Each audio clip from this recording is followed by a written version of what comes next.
ದೇಶಕ್ಕೂ ನಮಗೂ ವಾರ್ ಆಗ್ತಕ್ಕಂಥ ಸಾಧ್ಯತೆ ತೋರಿಸ್ತಾ ಇದೆ. ಬಟ್ ಸಾಲ್ ಔಟ್ ಆಗುತ್ತೆ. ವಾರ್ ವಾರ್ ವಾರ್, 7ನೇ ಮನೆ ಶನಿ, ಡೇಂಜರಸ್ ಪ್ಲಾನೆಟ್, ಯುದ್ಧಗಳು ಪ್ರಾರಂಭ ಆಗುತ್ತೆ. ಸೊ 3ನೇ ಅಧಿಪತಿನೂ ಜೊತೆ ಕೂತಾಗ ಏನಾಗುತ್ತೆ ಅಂದ್ರೆ 3 ನೈಬರ್ಸ್ ಕೌಂಟ್ರಿನ ತೋರಿಸುತ್ತೆ.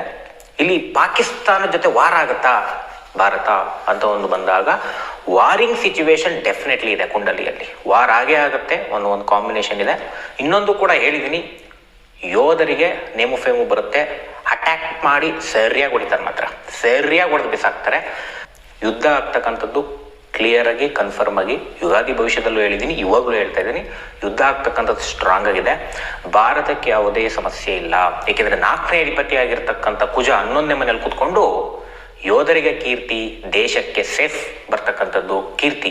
ಒಂದು ನಮ್ಮ ದೇಶ ಸೇಫ್, ನಮ್ಮ ದೇಶದವ್ರು ಯಾರಿಗೂ ಕಡಿಮೆ ಎಲ್ಲ ಹೊಡೆದು ಬಿಸಾಕ್ತಾರೆ, ಎದುರೋ ಅವಶ್ಯಕತೆ ಇಲ್ಲ, ಈ ರೀತಿ ಒಂದು ಸಿಚುವೇಶನ್ ನಿರ್ಮಾಣ ಆಗೇ ಆಗುತ್ತೆ.